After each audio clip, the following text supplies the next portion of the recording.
voices who are really on the front lines, who can give you the information you need and give you facts, not conjecture, give you real news, not fake news. And this is the place to find it, AUTV. The voice of higher education in Africa.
This is the Hello Africa Morning Show on AAU TV, and AAU TV is the voice of higher education in Africa. My name is Chimaima Daladem Duche, and to our top African stories.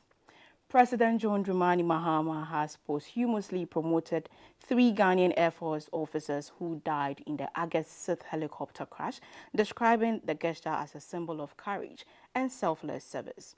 Squadron leader Peter Bafemi Anala, Flying leader Benin Chum Ampedu, and Sergeant Ernest Adomensa were elevated in rank during a solemn state funeral at the Black Star Square. Alongside the military honors, the president also announced a 500,000 children support fund seeded by Stanbic Bank to secure the education and welfare of the victims' children. He further assured the families of continued national support while urging Ghanaians to uphold communal responsibility.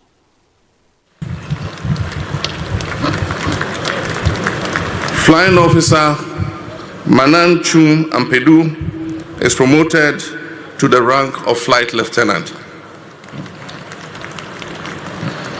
Sergeant Ernest Adomensa is promoted to the rank of Flight Sergeant.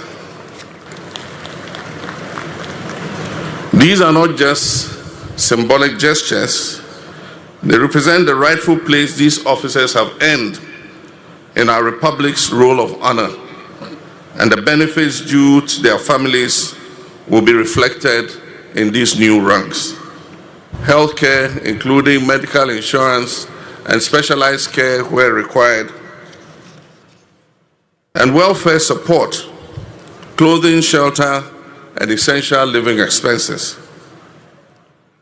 I wish to express my thanks to the Stanbic Bank that has opened an account with an initial contribution of 500,000 Ghana cedis.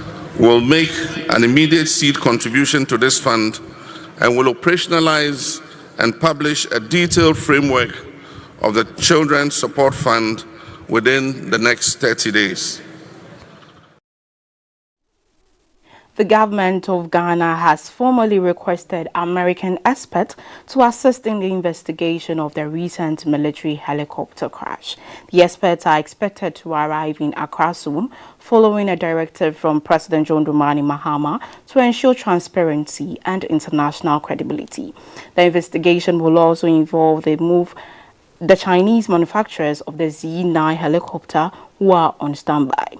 Authorities say the move is to avoid suspicion, ensure fairness, and reassure Ghanaians that the process will be thorough and free from biases.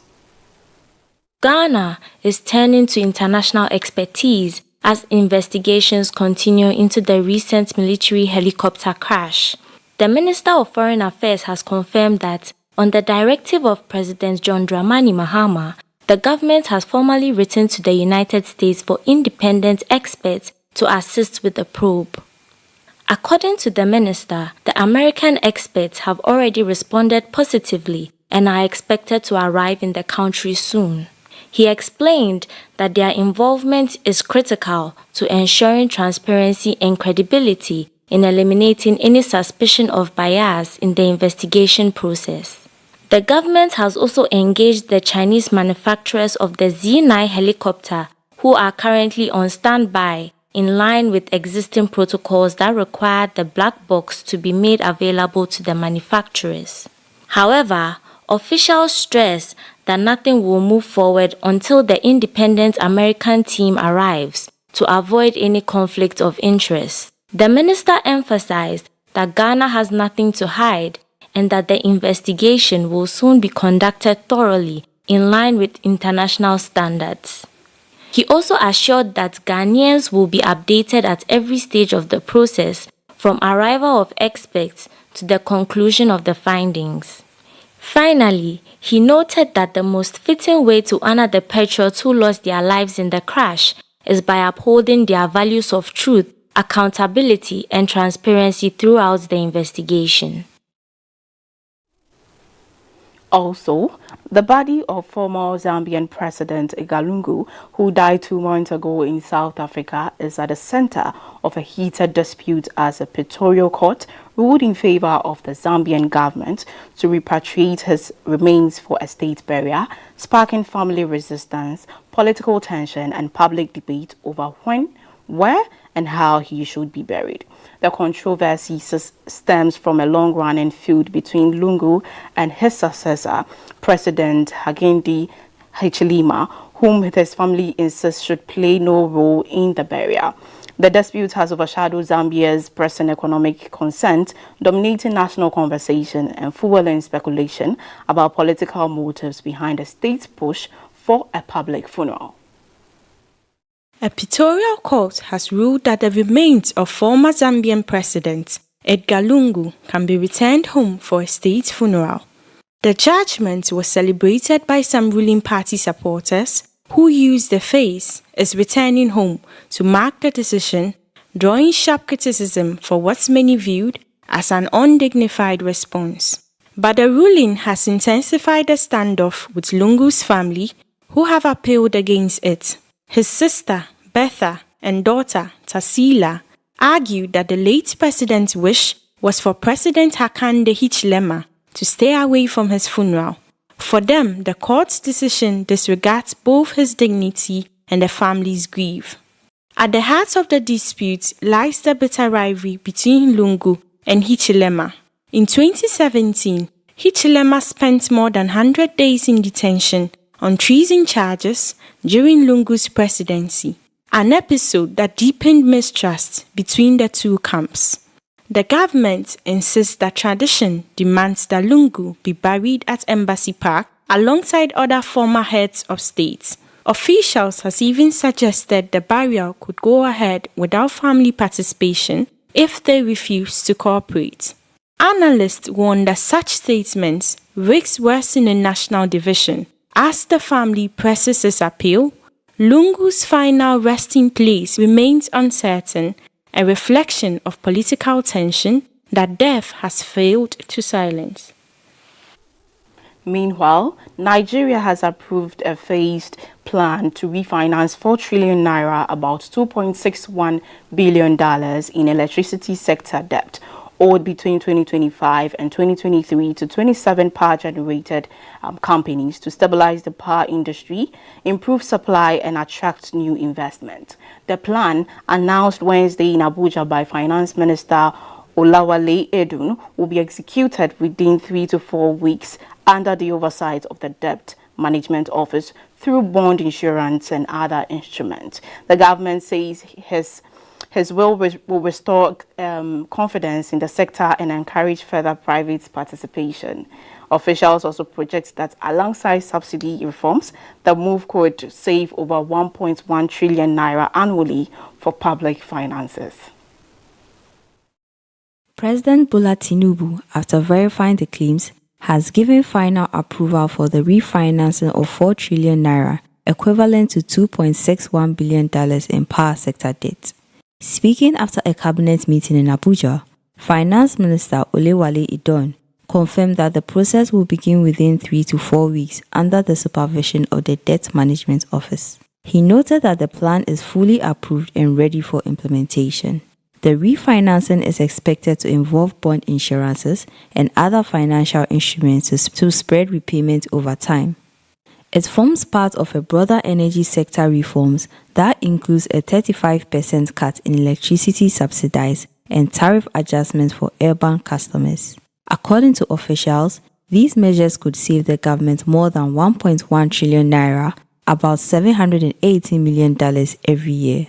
By addressing long-standing debt and restructuring obligations, the government aims to restore investor confidence, unlock new capital, and ultimately improve power supply reliability for millions of Nigerians.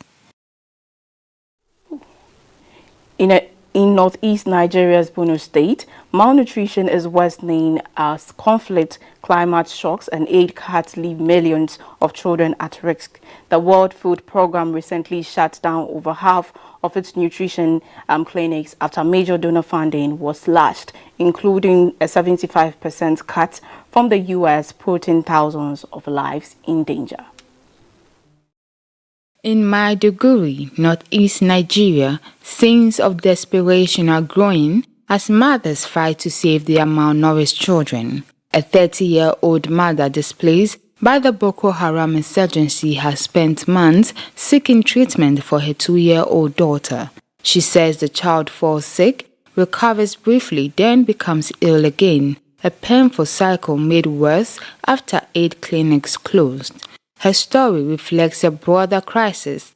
Nearly 5 million children across Nigeria's northeast and northwest face severe hunger. Years of conflict have destroyed farmlands, banditry has increased insecurity, and now deep funding cuts have crippled life-saving interventions. The World Food Programme warns that over 300,000 children have lost access to nutrition support after more than half its clinics in the northeast were shut in August. This follows a dramatic drop in donor support, including a 75% cut from the United States. At least $130 million is urgently needed to restart operations and prevent more deaths. Humanitarian agencies fear that without immediate assistance and improved security, families will take desperate measures to survive, fueling more instability. For many mothers here, the greatest fear remains the same: losing their children to hunger before help arrives. That is all for our top African stories. My name is Chimaima Daladem Doche. Up next is News Review. Stay tuned. Explore a whole new world of exciting visuals with AAU TV. Get ready for a mix of interesting talk shows, interviews, discovery documentaries, and news on AAU TV. It's not just about watching TV, it's about experiencing something special. AAU TV reaches over 25 countries in Africa, bringing you a blend of knowledge and fun. Learn about different cultures as you enjoy the shows. If you have events or want to showcase your business, we've got you covered. Watch AAU TV free-to-air channel on satellite. Connect with us on Facebook, Instagram, and X, formerly known as Twitter, at AAU TV. Reach out on call or WhatsApp us at +233 26 629 6601 or +233 20 399 5210. AAU TV, the voice of higher education in Africa.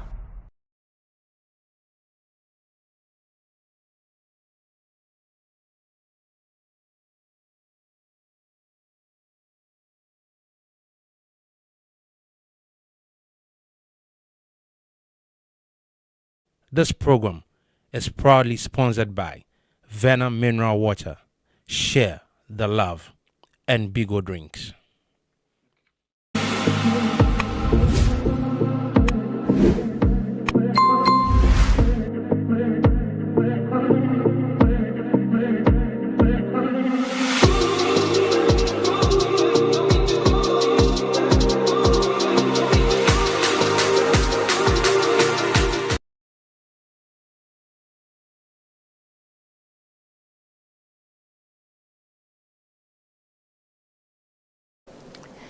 You're welcome back from the break, and thank you for sticking with us. And that was the top African news. Now is the news review, where we bring to you details of top trending news as well as what has been discussed on the top African news. My name is Isabella Teta-Henakwa, and I'll be doing this with our co-host, Jemima Daladem.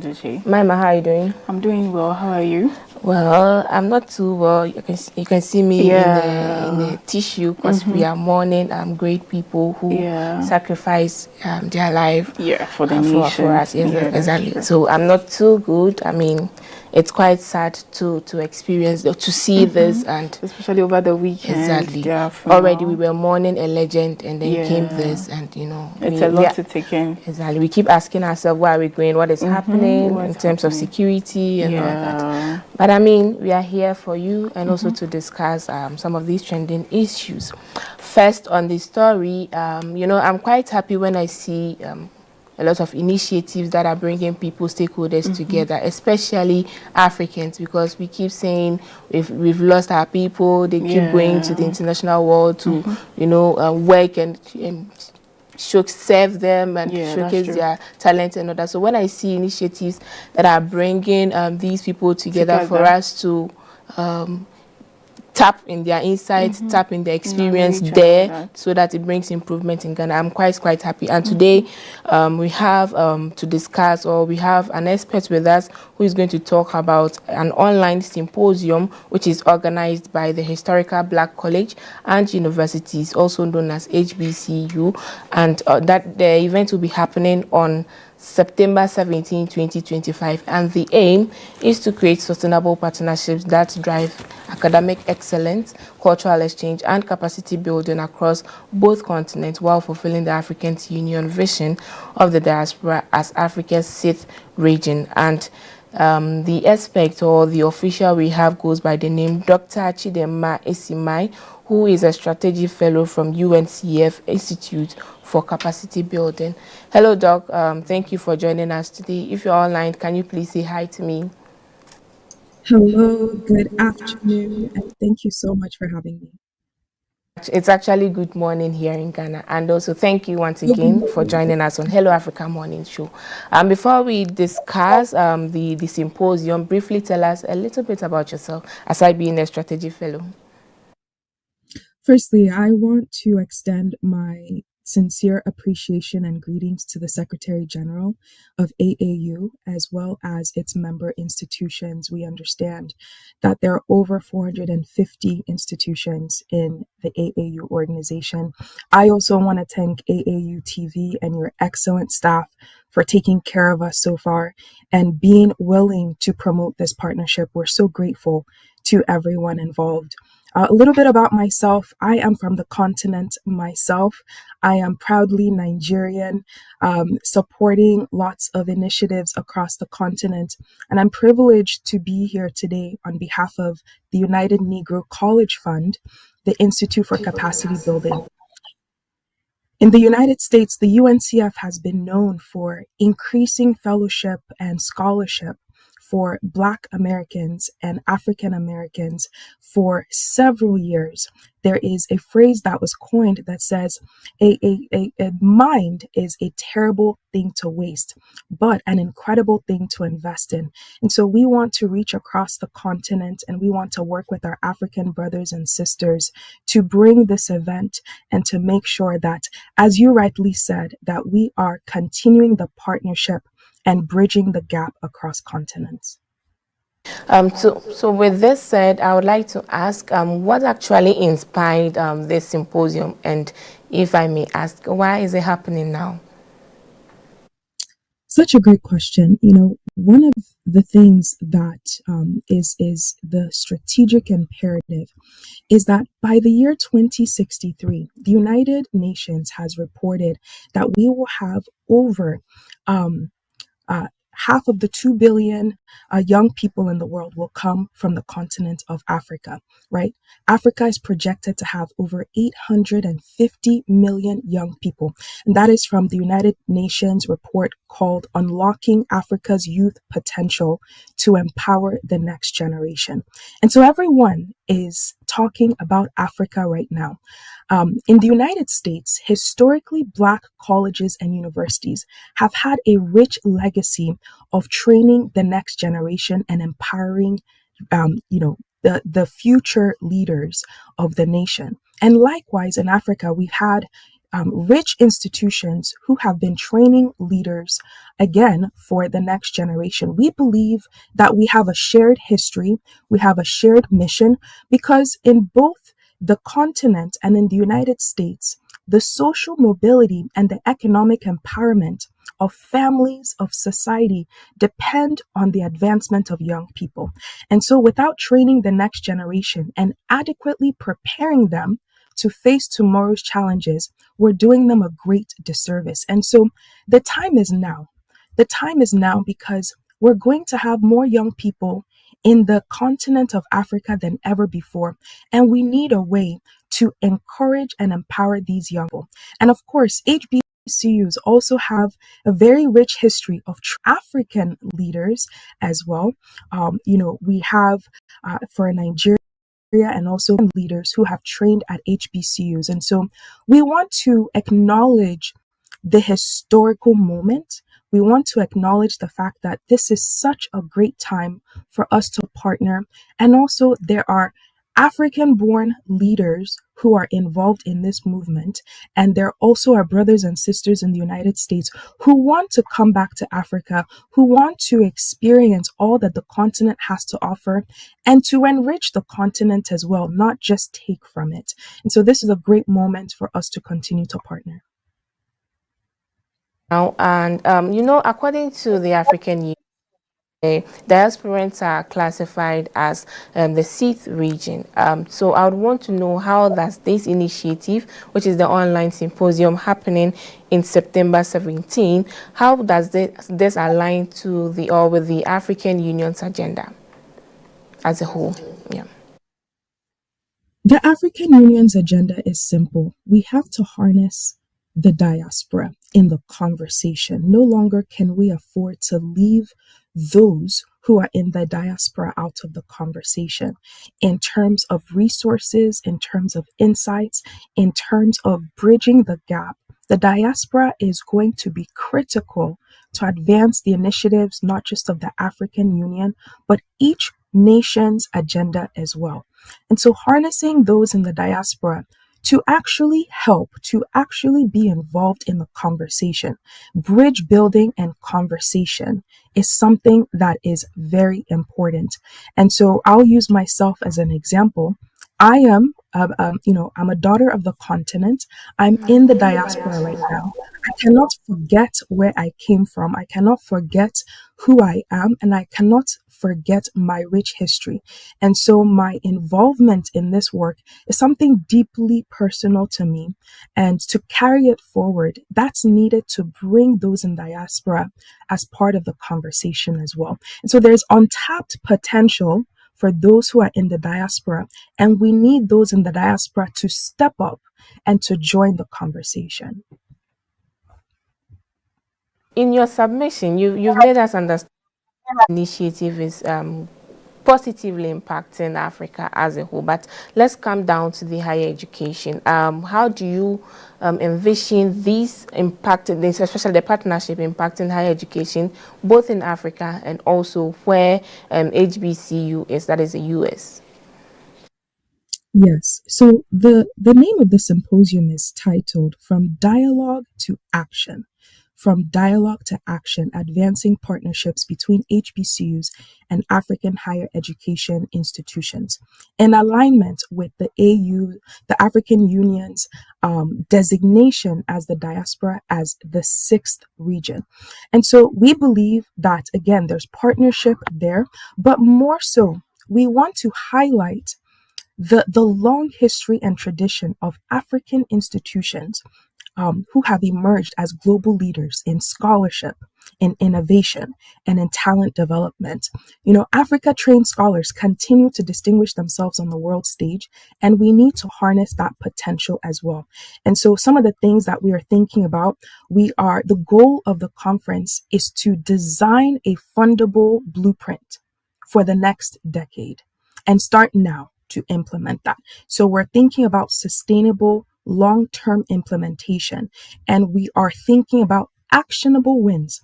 And so we've designed the conference around 4 strategic pillars. And I'll pause there, and maybe in the next question, I'll be able to go more into the strategic pillars. And so those who are participating in the conference are not just there to receive information. We're looking for experts. We're looking for stakeholders. We're looking for those who are interested in this conversation to actually lend their voice to creating this sustainable framework that we can implement for the next year and for the next few years.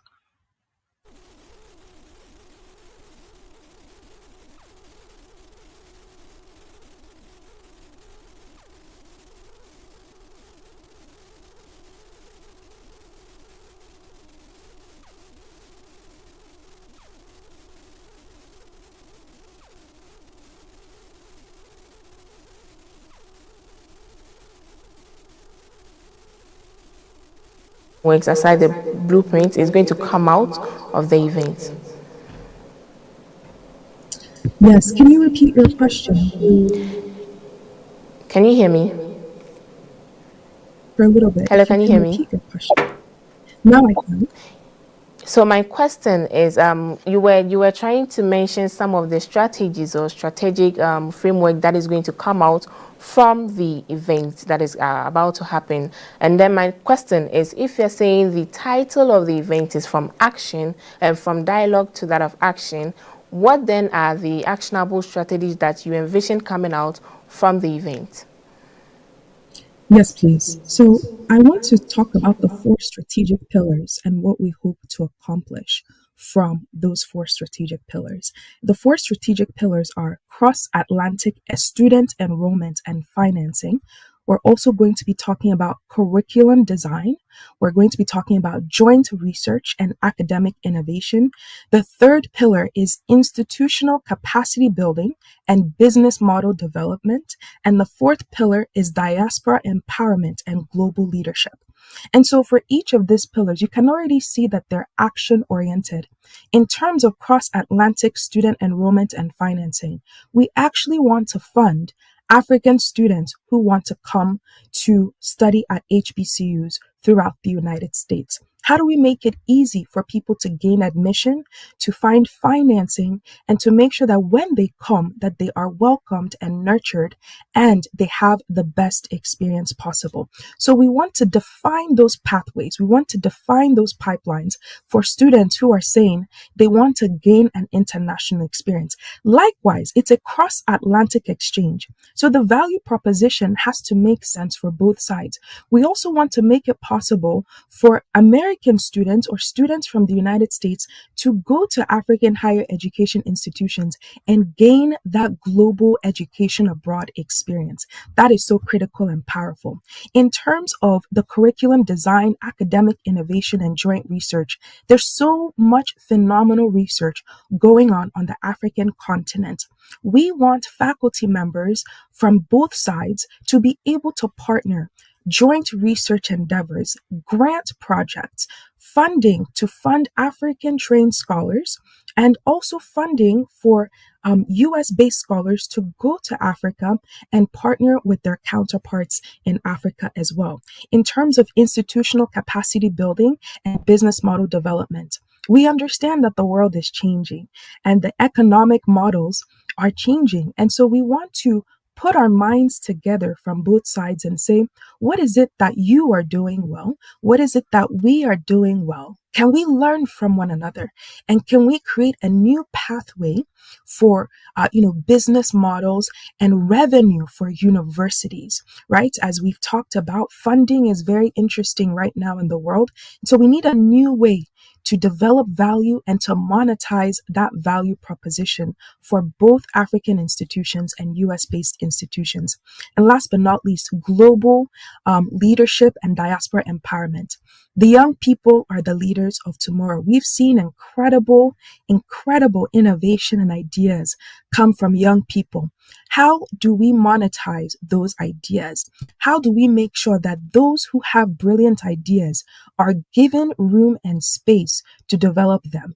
And so, looking at a way that we can empower young people, African young people, to answer the world's questions, to lean into AI, to lean into climate change, to lean into leadership, to lean into economics, and to transform their own communities with the resources that they have and resources that can emerge from this conference. So I took a little bit of time, but those are the actionable wins that we want to celebrate and we want to hold ourselves accountable to as emerging from this conference.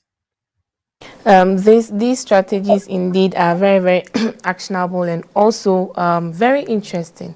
I believe someone listening to us or watching us today will be very, very interested to join this initiative. I know we are looking forward to bringing together African higher education, the institutions as well as that of the diaspora. But if you can clarify, who are the stakeholders actually involved, and should someone be interested, how can the person join and benefit from it? Yes. So the stakeholders are really anyone who is interested in African higher education. So that is commissioners of education across nations. We're also thinking about vice chancellors as well across the continent. We want to honor the incredible work that they are doing and make sure that their voices are represented. We're speaking about faculty. We're speaking about industry leaders who want to fund this work. There's an incredible opportunity to harness the talent of African youth by investing in this. So we're thinking about African industry leaders who want to elevate this work, who want to partner, who want to fund this work. And also students and faculty are very much welcome to come to this conference. We want to make sure that their voices are included as well. So very many stakeholders and anyone who is interested is welcome to come. So again, we are looking forward to to the completion and successful of this initiative. But obviously there are some challenges you are going to face. Reviewing the strategies you made mention, creating the pathway for student exchange, joint research, as well as the global diaspora leadership for African students. All these, I believe, will stand on funding as well as that smooth mobility for students to move from Africa to that of US and also from US to that of Africa. But recently we've all seen some of the challenges when it comes to mobility, visa issues and all that. If I should ask, what are some of the initiatives that are put in place to ensure that all these challenges, funding, mobilities, interest and all that are being addressed? Such a great question. We understand that that is one of the most critical barriers for students coming across. And so that is why we are partnering with a global organization and several organizations as well to specifically provide funding for African students to come to the United States. In terms of the visa issues, we are prepared to advocate for students. We are also working with partners who work one-on-one with students to prepare them for that visa interview. You know, that visa interview could be 5 minutes, could be 5 seconds, depending on what you say, how you prepare yourself, how you get your documents in order.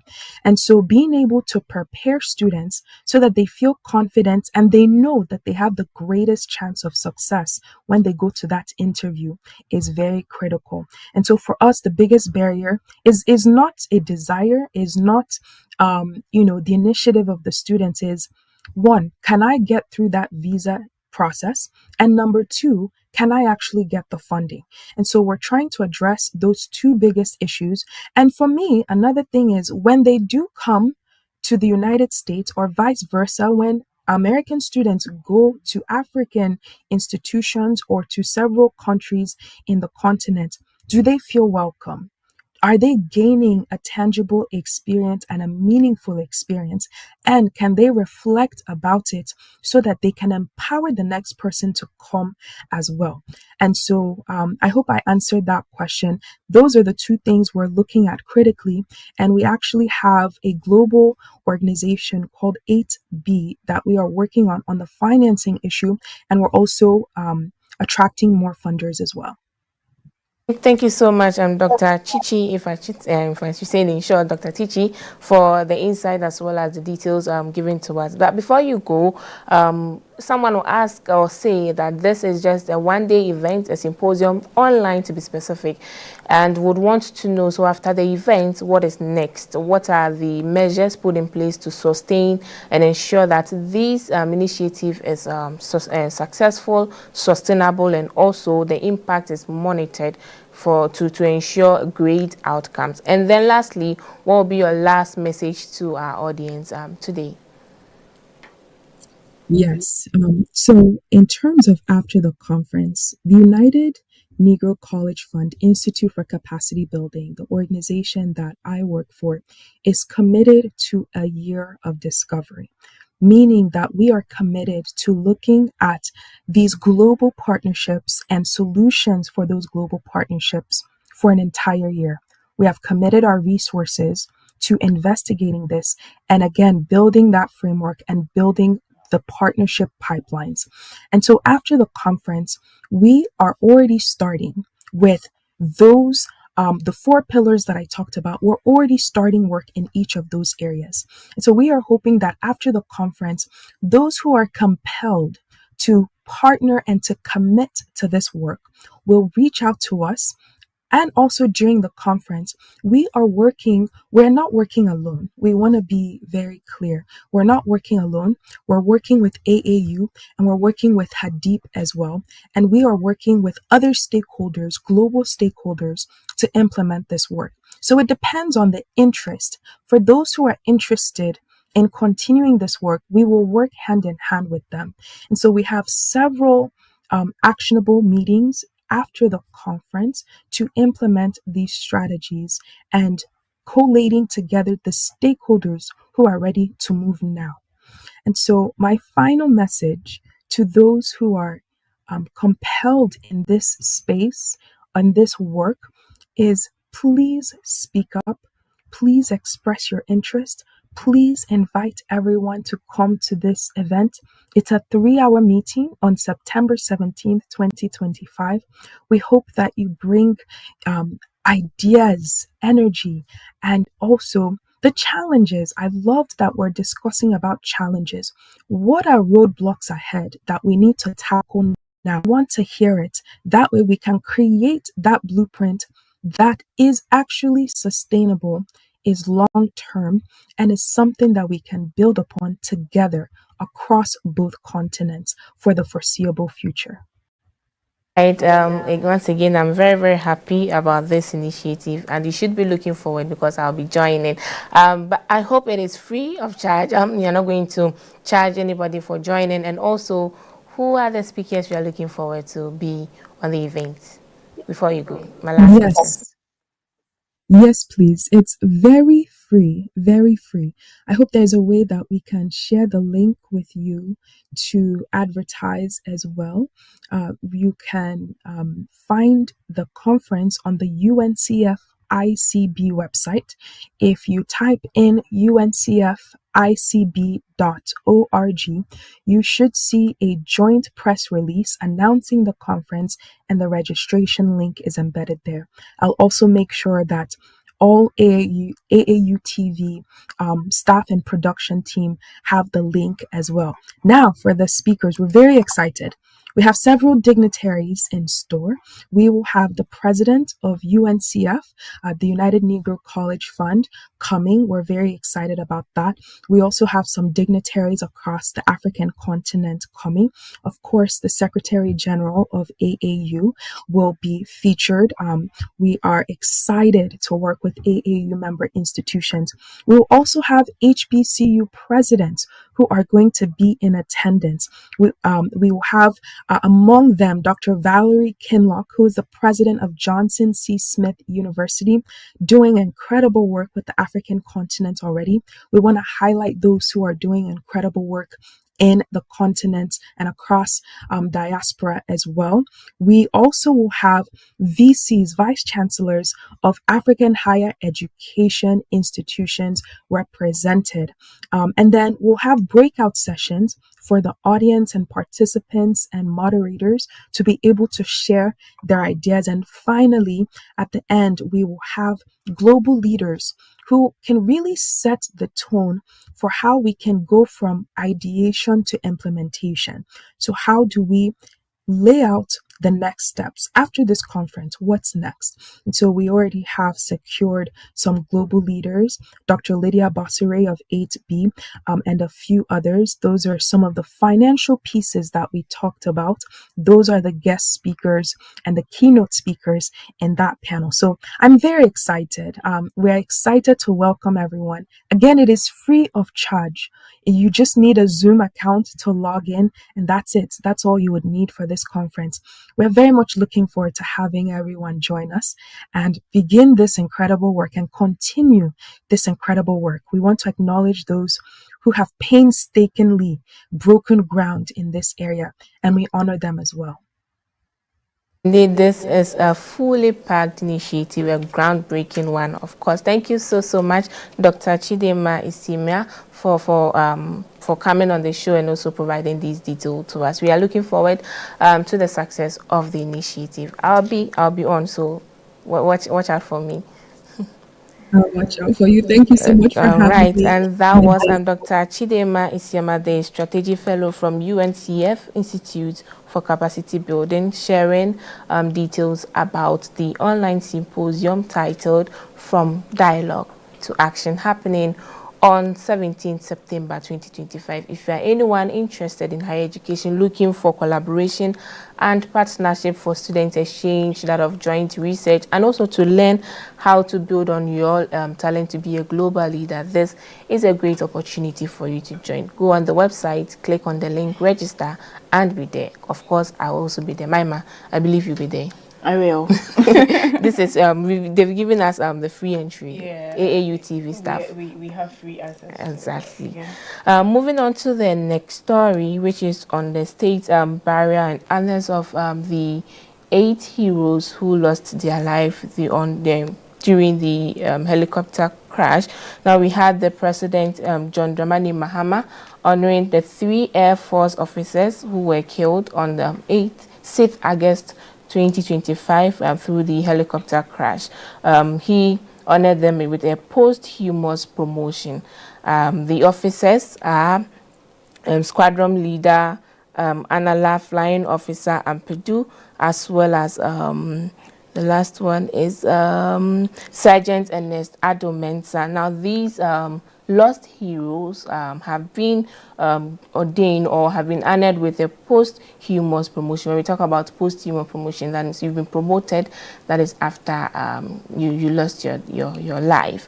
Now, aside these in order to support the families they left behind, the president has also launched Children's Support Fund with an amount of 500,000 Ghana cedis from Stanbic Bank. This is to ensure that their welfare as well as education is taken care of. Now,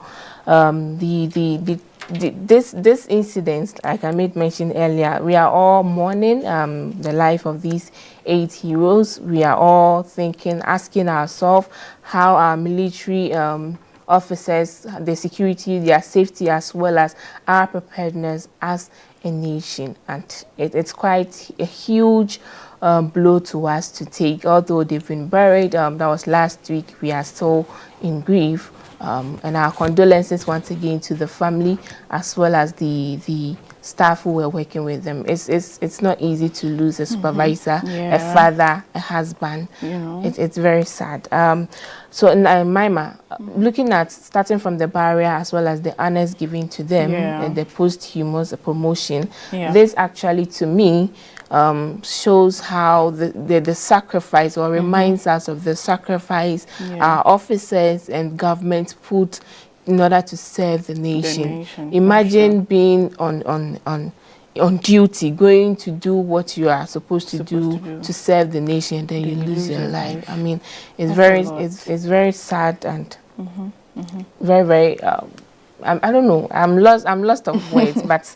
Once again, thanks to the government for recognizing their services as well as promoting. I think we shouldn't even wait for them to die. We shouldn't even wait for these service people. I mean, anyone who puts their life on the ground to serve the country needs some form of, celebration. You don't have to wait for the person to lose their lives before you honor them and then you appreciate their work. So I think this is just a call to us, in as much as we didn't expect it. This is just a call to us to really be appreciative of the people who are in these offices and putting their family, their lives on the edge to fight for the security and the comfortability of the citizens in a nation. You don't have to really wait for us to get to this tangent. Right. And talking about being appreciative, we also heard the government, the president has launched Children's Support Fund for them with an amount of 500,000 Ghana cedis. Now the question then is, how transparency, that's the same transparency, the sustainability of it. Is it a yearly thing? Because 500,000 Ghana, if not invested, of course, this will be spent within some few. That's true. So the question is this enough commitment, or maybe the government should do more of such? I really do not know what plans the government has. Is it going to be, one question I was asking myself was, is it going to be, I don't want to use the word forever, but is it going to be a continuous thing? That's what I was asking. The annual investment? If I mean, Mahama is not going to stay on the seat forever. And we realize that in Ghana, every newly elected president who comes changes a lot of things, has their own agenda. So my question was really, what is going to be done to maintain these funds, for these children? And then even as newly elected presidents assume their roles, after every periodic election, what is the plan for these newly elected presidents? What is the plan for them to put in, to adhere to, so that these funds can always be there and be allocated to the right people? I think that is something that should really be looked at. We have to know, not as in we, but I think there has to be clear information, clear strategy on how these funds come in, and then what is even the plan for newly elected presidents who come, because it's very, it's so, should I say, bad that every government comes and then they do not want to continue what the old government, started. They want to start something. It is bad. New. We have to be honest. They want to start their new initiative and then take the name and the glory for themselves. And it's, as a country, I feel like a lot of projects. We see a lot of projects coming in from presidents who are elected or are on a seat currently, and then new presidents come and then they abandon the project, and then there are no plans of how to sustain these things. I just hope there are plans to sustain these funds. It is. We have to be honest. It is bad and sad that government will start a very, very good initiative, and when an opposition come in power, they put a halt to it and start their own agenda. I mean, it's the same country we are serving, so why not continue what the past government is doing? And I just hope these funds are really for children, because in as much as the children are affected, it's a whole family blow. So I don't know if it's really stated for children and it would be adhered to be given to strictly or taken care of by the children, or it's just maybe as and when maybe a family could come in and then and withdraw and all that. I mean, this is in the hands of the family as well as the government, but we hope that this will be maintained very, very well, and as the main purpose is to secure the welfare and education of the children that were left behind. So we hope the funds will be used for that. Now, Maima, also one concern that was raised after the crash was our equipment in terms of the helicopter. I mean, there were a lot of backlash. People were saying that these were quite outmoded, not modernized. It lacked some equipment and all that. So for me, I have a little issue when it comes to the maintenance culture in Ghana.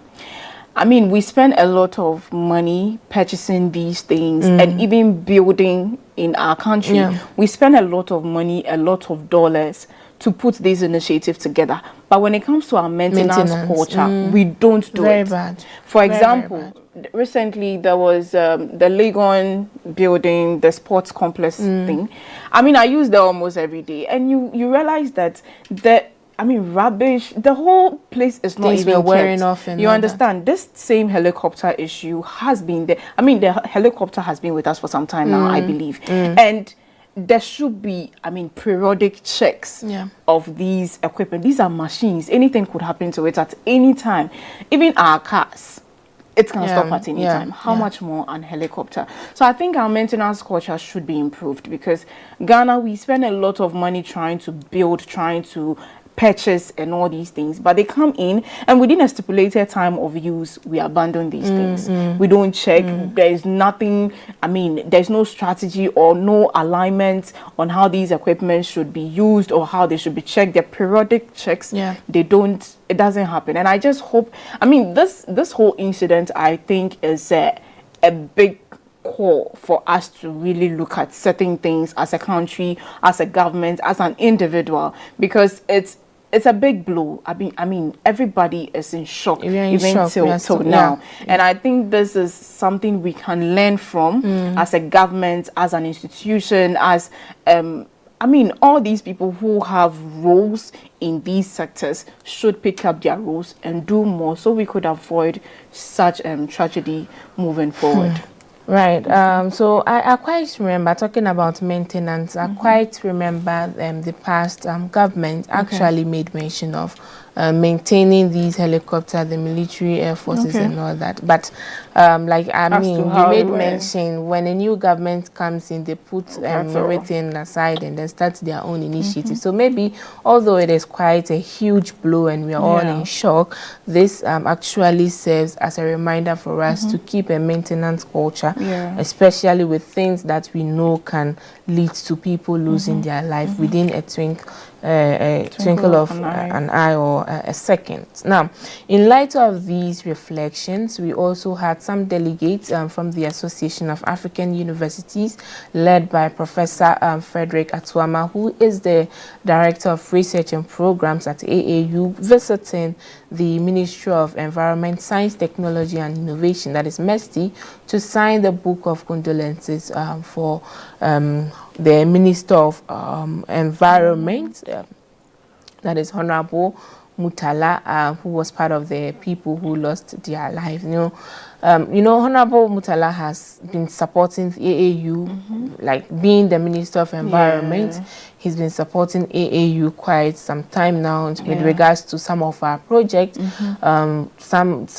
have the Science Granting Council Initiative, SGCI, as well as even the SIAD project. We had an official from MESTI to interview, to share with us some of the gaps they find in the policies that they brought. So they've been there for us. Also, when we lost our supervisor, the late Miss Nudimod Dlamini, they were also here to support us and also sign the book of condolences. So it's just good that we also go in this time. Exactly. And be with them. Now, still on this issue and talking about transparency, accuracy, as well as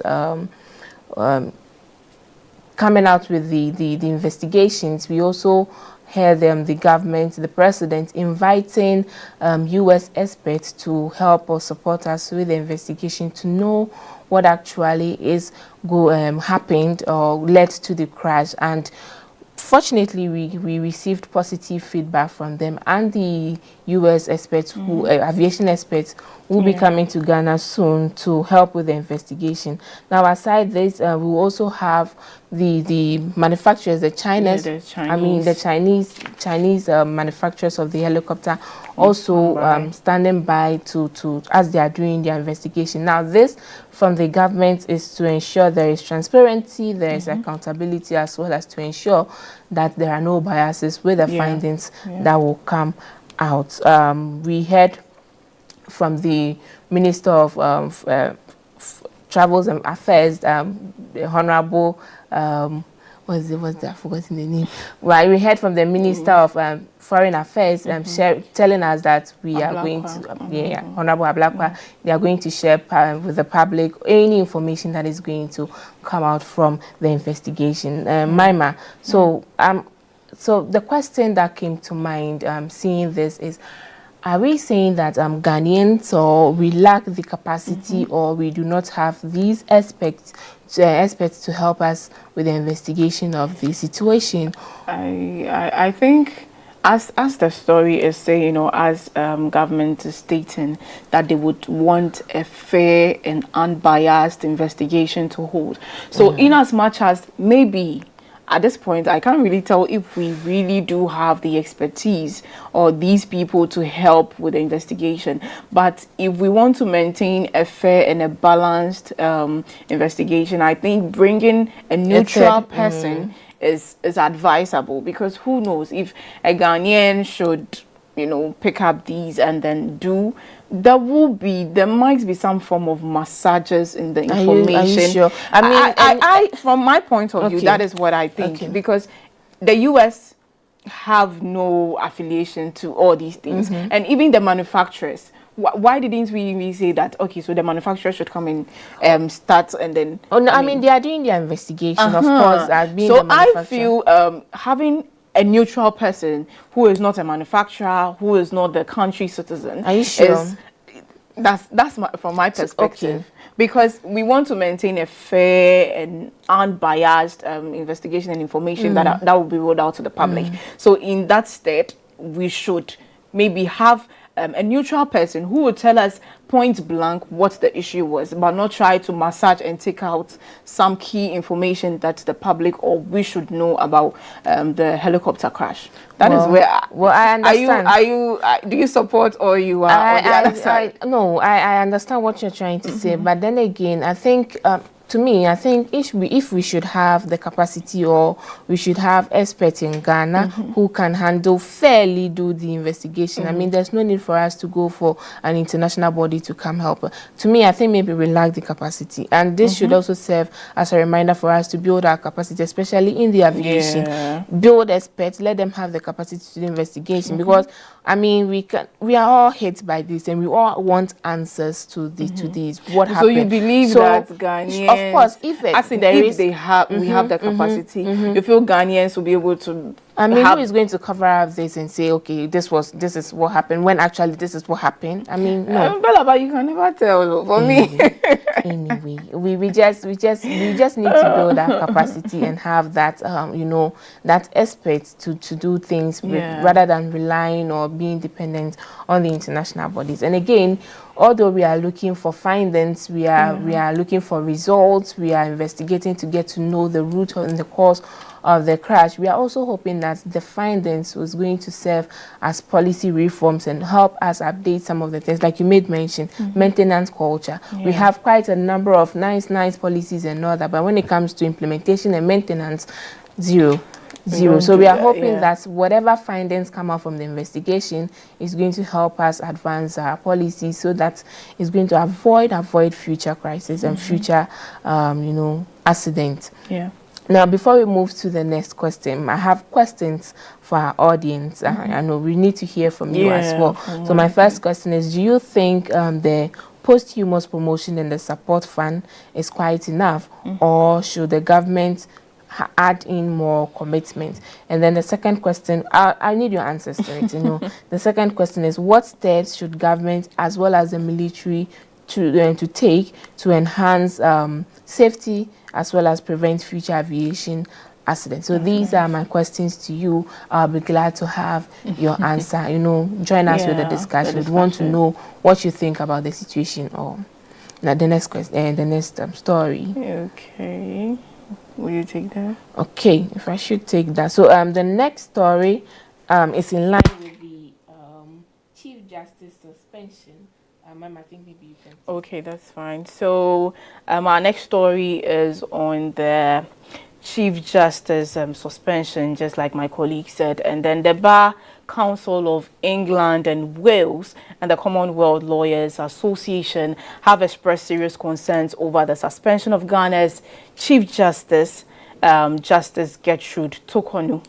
So in a joint statement issued on August 14th, 2025, the two legal bodies have called for her immediate reinstatement, stressing that the April 2022 suspension undermines judicial independence and breaches constitutional safeguards. So Justice Torkornoo, who was appointed in June 2023, has challenged her suspension at the ECOWAS court after earlier domestic legal battles. So the UK and the Commonwealth lawyers argue that executive actions against the judiciary without due process weaken the rule of law and Ghana's long-standing reputation for judicial independence. So the statement again cited the Commonwealth Charter and the Latimer House principles, reminding Ghana that judges should only be removed for incapacity or misconduct, and always through fair, transparent, and timely process. So this is the issue at hand, which is talking about the suspension of the Chief Justice. And I know this has gone outside the confines of Ghana, bringing in ECOWAS and the ECOWAS court. Yes, but Bella, what do you make of the story, though? All right. So first, I mean, when I saw this, actually, I was not surprised, because we have organizations, associations that are helping with, institutions and all that. So if a national body is not, a national organization is not helping with the situation, of course, an international body will come in, a diplomatic body will come. So I'm not surprised. It's just like in Ghana or everywhere, an African the AAU member would be having a problem, and people will be looking forward to hearing something from the AAU to support or to come in with the institution. So I'm not surprised, but people are just like you are asking me. People are asking that is there a need for the Commonwealth as well as the Bar Council of England should come in with situations like this? Of course, yes, because Ghana is a member of the Commonwealth, and just like we've also been falling to them when we are in need, when we are in situation, they also have the right or the power to come in when something is not being done fairly, but especially with the Chief Justice situation like this. According to the Commonwealth, a superior like that should only be suspended or be taken out of office.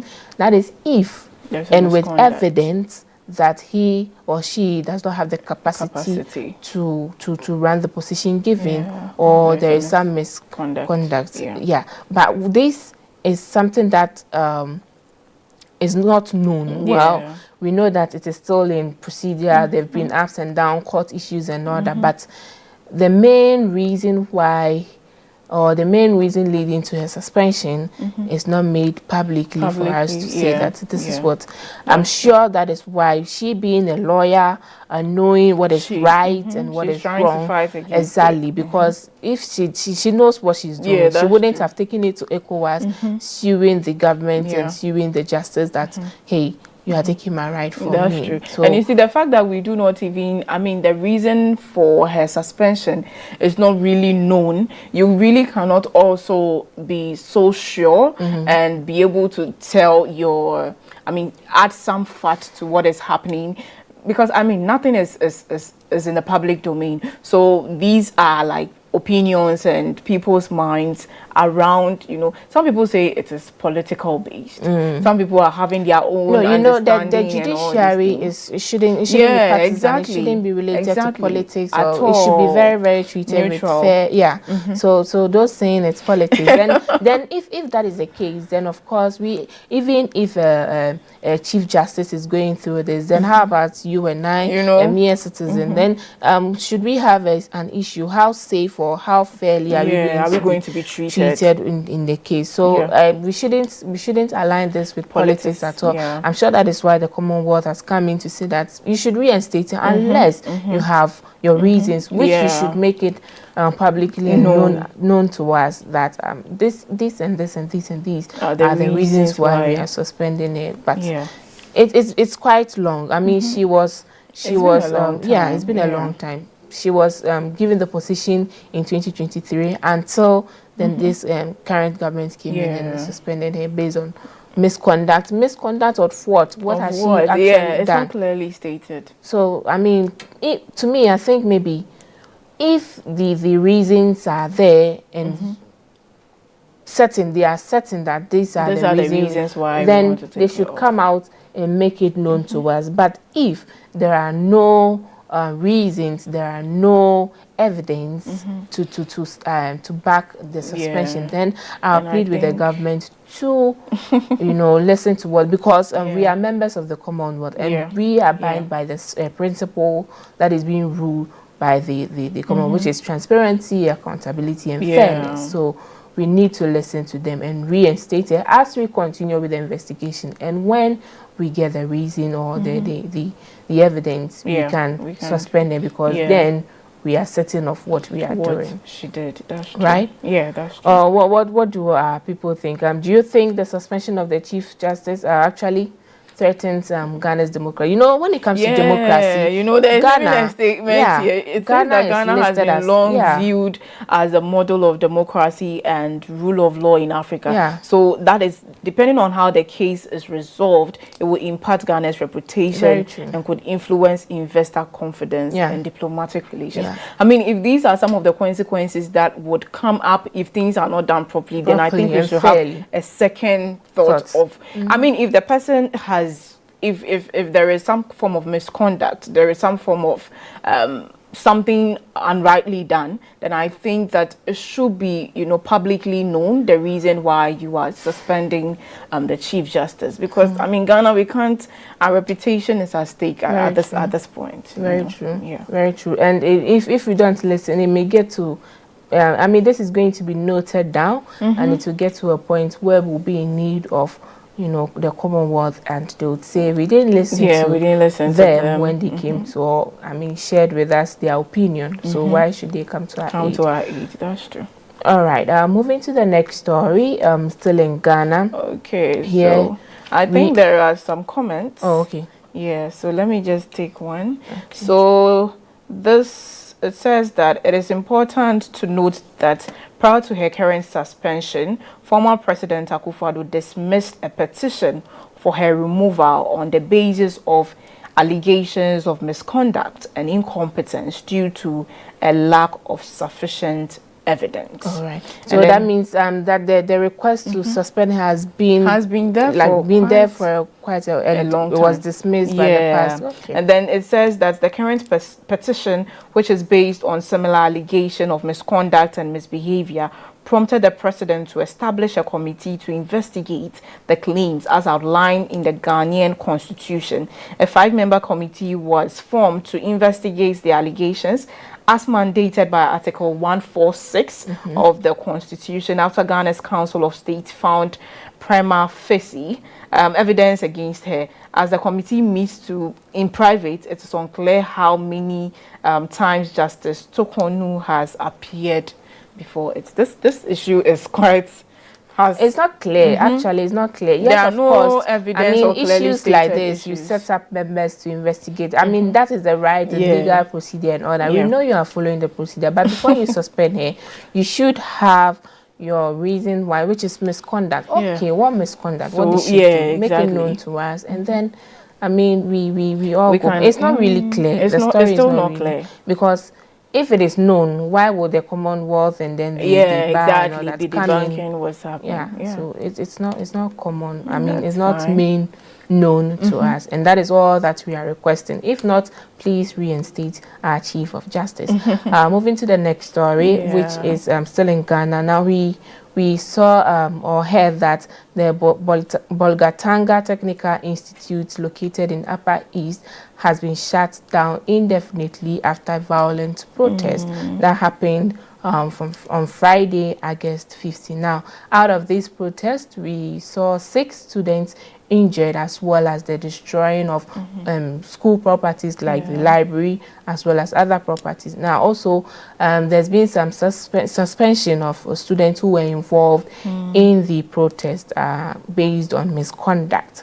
And currently, security has intervened. There are investigations ongoing. And this is known that it's not the first time. Actually, there's been a similar closure in 2022, and this was based on exams malpractice clashes and Bolgatanga, Upper East. You know, when it comes to violence and education, mostly they are tagged with technical institutions. They are known to be very, very violent, especially the students, always clashing. Even mere misunderstanding leads to destroying properties, injuring one another, and all that. And now there's been an indefinitely Bella, you know, before I'm just trying to get some info here from our viewers who are trying to send us something across. So with the story we did from the Chief Justice, it is saying that there's been a lot of controversies surrounding her, involving specific issues that led to a suspension by President John Dramani Mahama. And some of these issues were the abuse of her office, allegations of misusing her office for personal and unauthorized purposes. And there was also the judicial impartiality, accusations of biased rulings, particularly in high-profile cases, suggesting favoritism towards certain political or business interest. There's also procurement irregularities, which claims of single-handedly influencing contract awards for court automation and security upgrades. There's also the use of state funds. There is also unilateral Supreme Court judge appointment. So, I mean, regardless of it, there are still clearly stated issues that she's been, linked with that are, leading to her suspension. So, I mean, it's clearly stated. So let's see what comes up. Okay, but I know that she's been fighting some of these allegations because I know she made mention the office also comes with the benefit, especially that of mishandling funds and all that. I know she made mention that I think if I may be right, there were things they said she was traveling with a family, which is not. But she made mention these are opportunities that comes with the office. Let's just hope this is being solved peacefully and fairly, so that our image as Ghana being the top notch when it comes to democracy is not destroyed. So now to the Bolgatanga. So like story. I was saying, when it comes to violence in the higher education, like aligned with students and all that, we mostly look at technical institutions because they are tagged to be very, very violent. But do you agree with us? Well, I won't generalize, but if we should have quite a number of violent stories like this coming out from the technical, then of course then it may be true. I've not seen any research coming out saying this, but if the number of stories that are coming comes from those, then of course we have no choice. We have no choice than to just accept it as it is. But now the school has been shut down, and everybody's at home. School education is halted and all that. This is going to have a huge impact on students as well as lecturers. That's true. Well, what's your point? What's your share? I don't know why a misconduct of students will cause such a hula balloon. Let me put it that way. I mean, if a student let me put it this way. If there is a misconduct or an attitude or a behavior that a student portrays but is not accepted in the institution, I think it is fair the institution does what is best. There are punishments, but I don't know why the student take it upon themselves to, have a protest because your fellow friend or your fellow colleague has portrayed some form of unacceptable behavior. I mean, in the institution. But then again, I think you made mention of what implications this is going to have. And from the story, I realized that this is not the first time it is happening. I think in 2022 there was the same issue which was related to exam malpractice. But mine is that why is it that extreme that the institution, I mean, this one is okay, but because I learned the library has been burnt, offices and infrastructures, exactly. But I don't know what students think when they are doing these things, because if you are a student, you need knowledge, you need to further, you need to work, you need your country, you need your institution. And I mean, there is a misconduct and you take it upon yourself to destroy facilities, to burn halls, burn, to what extent? We forget one thing as students, that at the long run we are losing. Because the lecturer is there to teach you. As and when you are available, the lecturer will do their due diligence. But if you are not available because, I mean, there is no classroom, there are infrastructures are not angry, so you are not. You understand? I'm not going to class today. The lecturer still is there, but at the long run, you are losing your knowledge. All this time, at this point, we don't know when these infrastructures will be put together or built up again for students to fully resume their academic activities. But students should really think through when they are doing these things, because at the long run, you are losing, and your knowledge you need to further. This is all a time waste, because at this point you are home. Sometimes we feel like being at home. I mean, as students, we all have been students before, and sometimes we are like, we are tired, we are this, we are that. But at the long run, let's know that we are losing. And I mean, this is also on the school, because they will need extra funds to put these whole things, together. The things that were destroyed. Exactly. So my question is, to me, I think the schools, the authorities shutting down the school is quite too extreme, because infrastructures have been destroyed. No, and now security has come in and they are investigating and all that. I mean, school can go on, classes can go on, and then the people who started, I mean, some students, 6 students have been suspended. I'm very sure that they are the cause. They started with this protest and all that. But of course, if the main people have been suspended and investigation is still ongoing, why should class halt?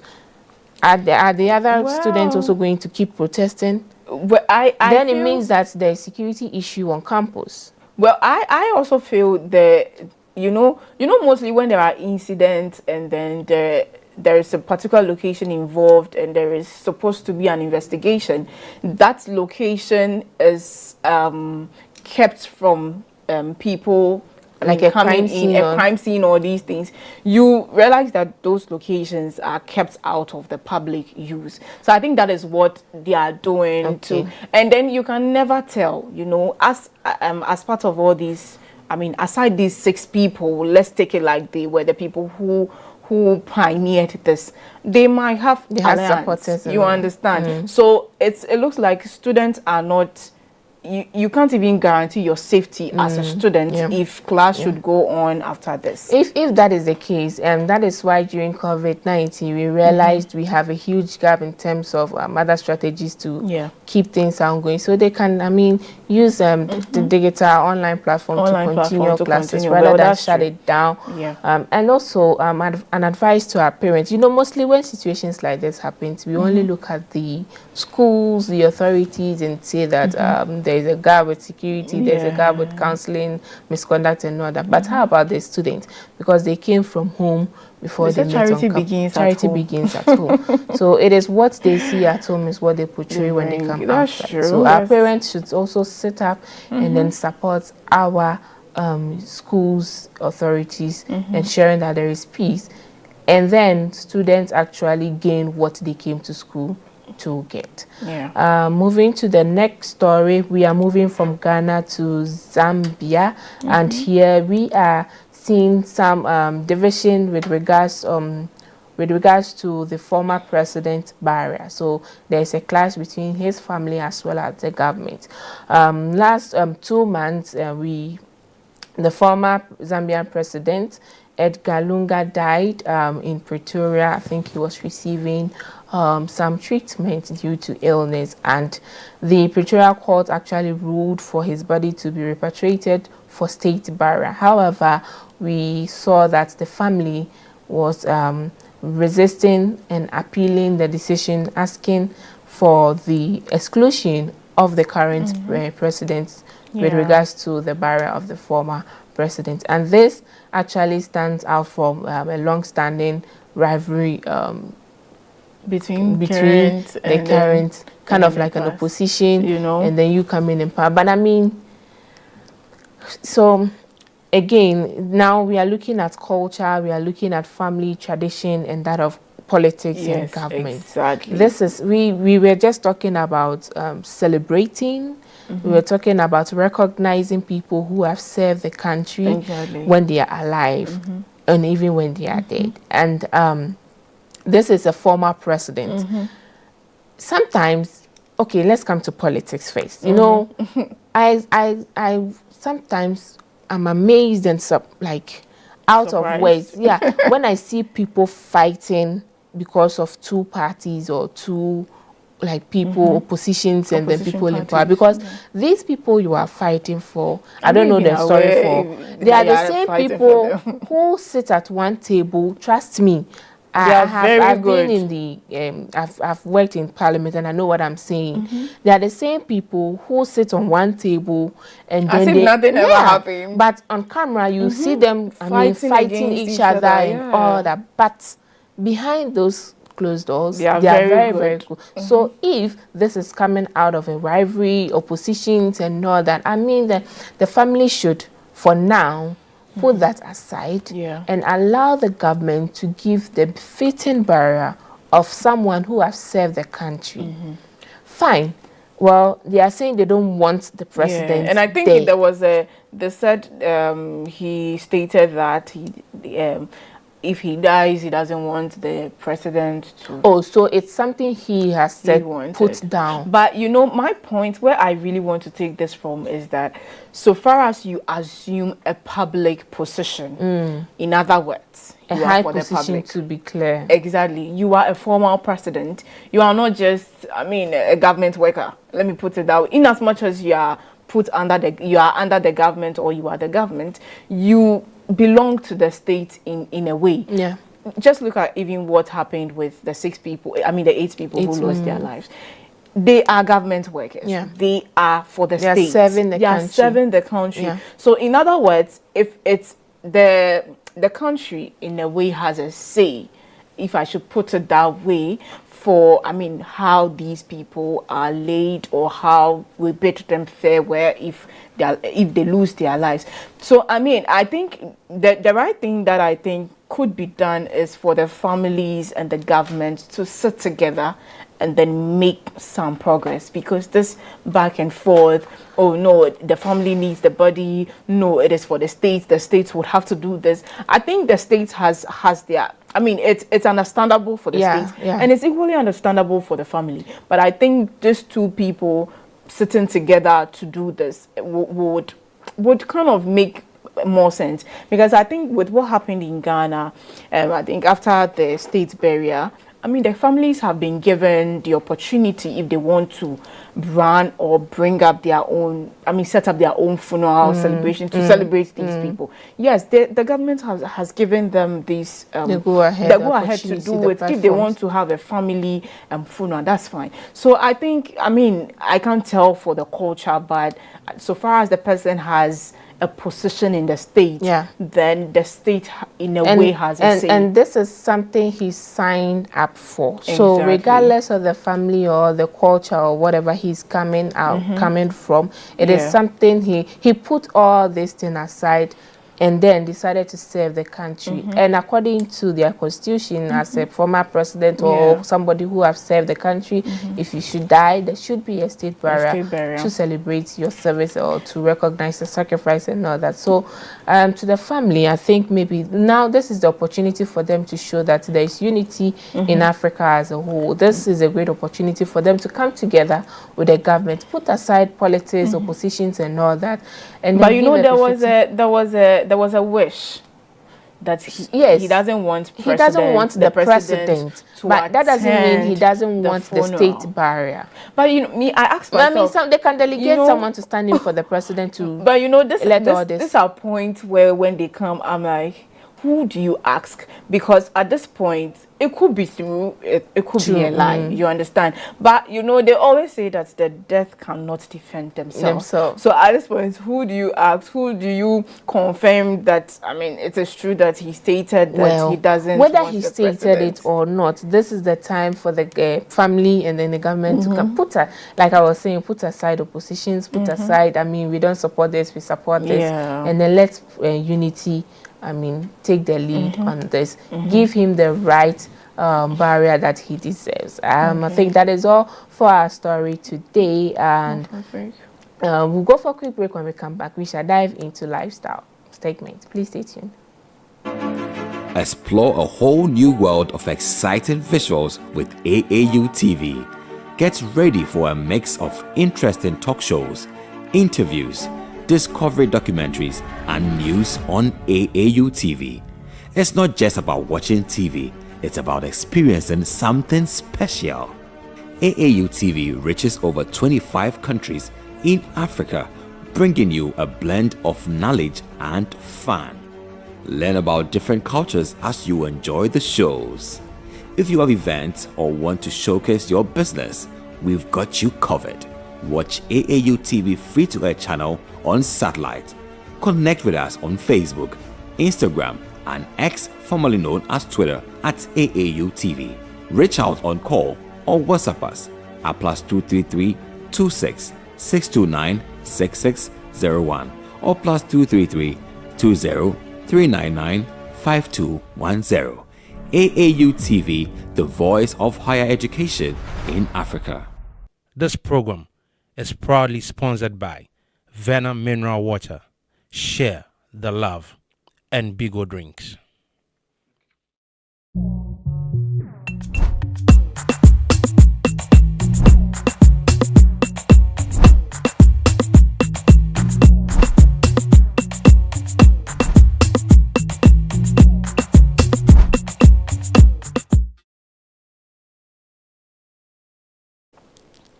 So you are still watching the Hello Africa Morning Show, and of course my name is Jemima Daladem Duchi.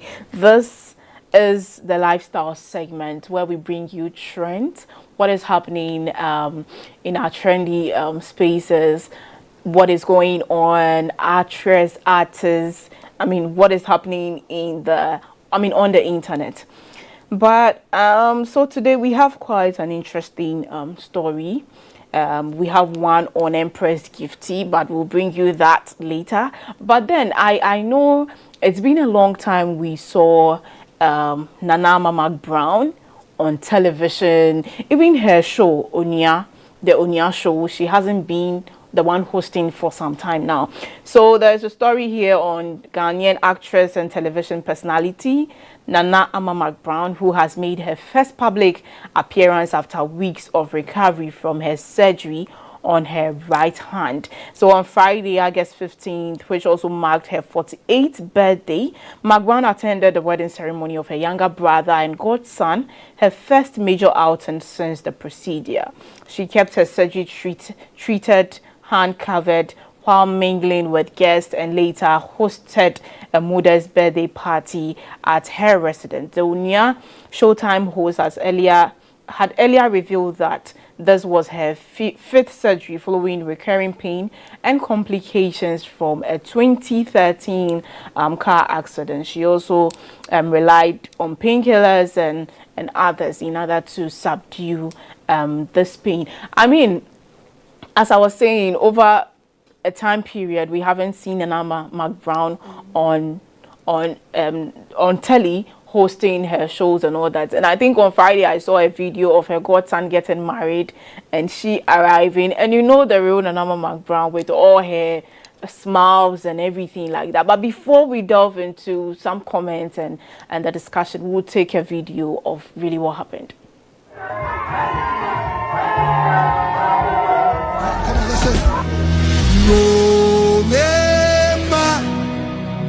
You're always on time. You can't do no wrong. Oh, Mema. Come on. You leave the 99 always for the one. Oh, Mema. You're the God who does good. Always on time. You can't do no wrong. Oh, Mema. Yeah, Baba, leave the 99. Come on. Oh, Mema.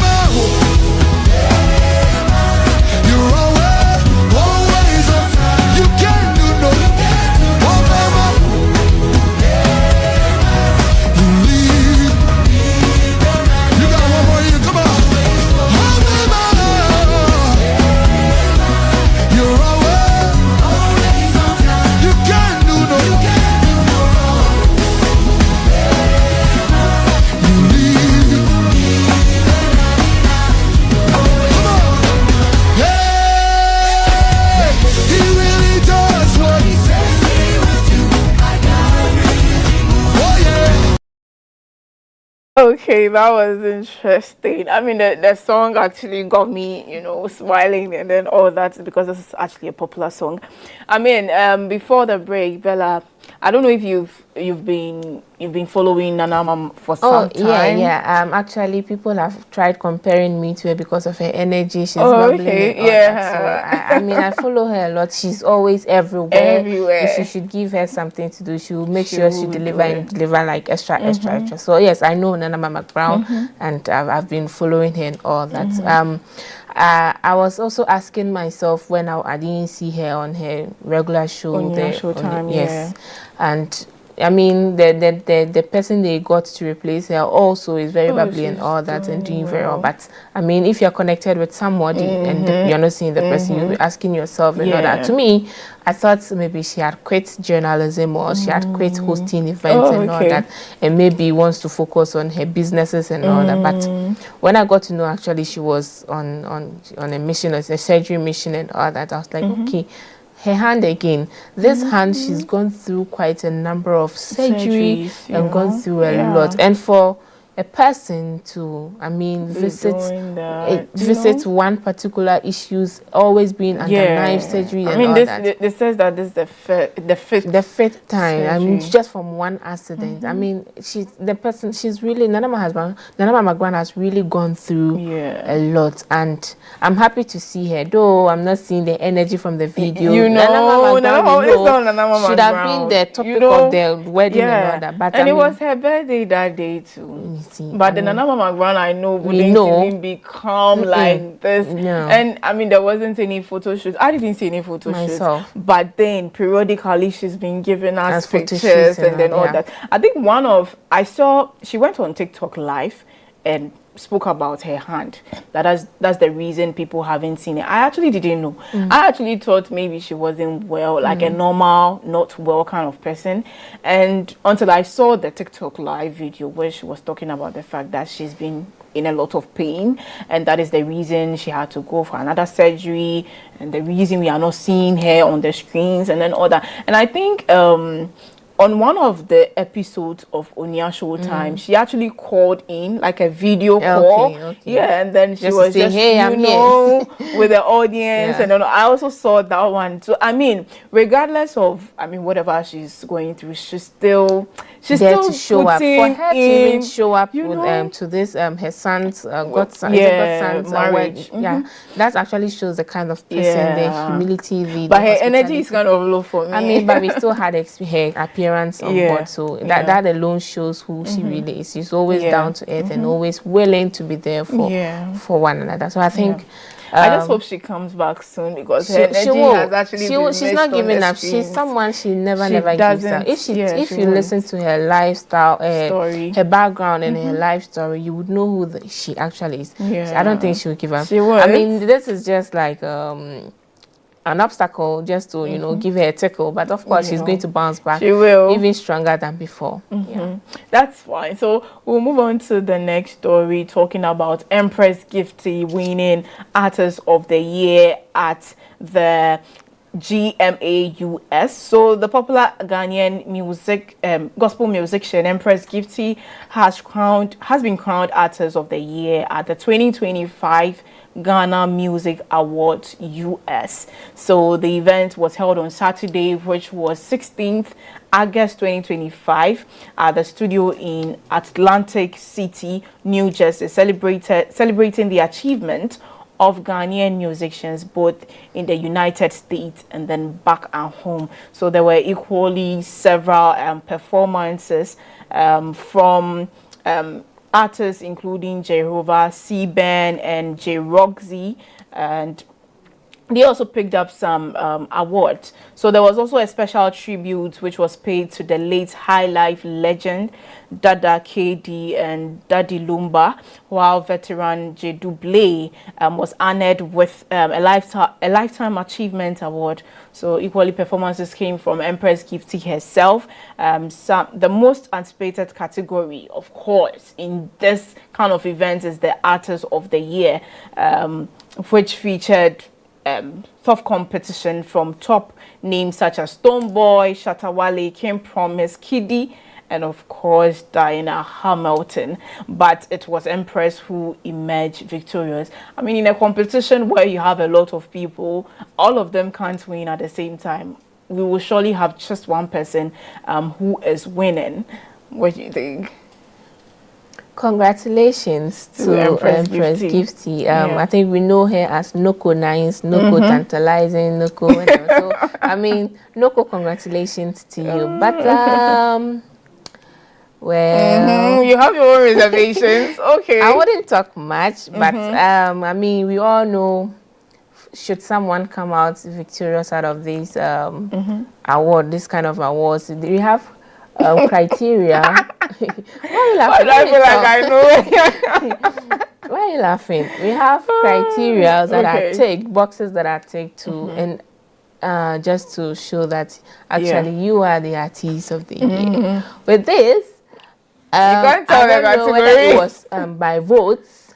It was by. Let me not just go deeper, but I know where you're coming from. So there were questions: is this UTV Awards or it's or because Ghana Music from Awards the names that were mentioned, you see Stonebwoy, you see Shatta Wale, King Black Promise, Sharif, you know, Kiddy, and then as said, we do not know the categories that goes into taking, I mean, she being the Artist of the Year, but all the same, congratulations, as you said. Maybe. I was about to say, maybe I should also think of being an artist. And I may be an artist regardless of the criteria. No. Won't you vote for me? Oh, I will vote for you, but will people vote for you? Yes, my audience, they'll vote for me. Don't you know I have a huge fan Oh, base. I know you do. I know you do. So But based on the category for selection, looking at this one and the number of people, Stonebwoy, you know, I'll beat them. I'll be the artist of the wow, year. interesting. Okay, so this has been the lifestyle segment, and today has been an interesting conversation. My name is Jimari Madaladem Duche, and I did this with. And I am Isabella Tete Ahinakwa. It was great to have you joining us on today's episode. See you again. Remember, this program is brought to you by Verna Purified Water and Biko Drink. See you again in our next episode, same time next week. Have a nice day. This program is proudly sponsored by Verna Mineral Water, Share the Love, and Bigo Drinks.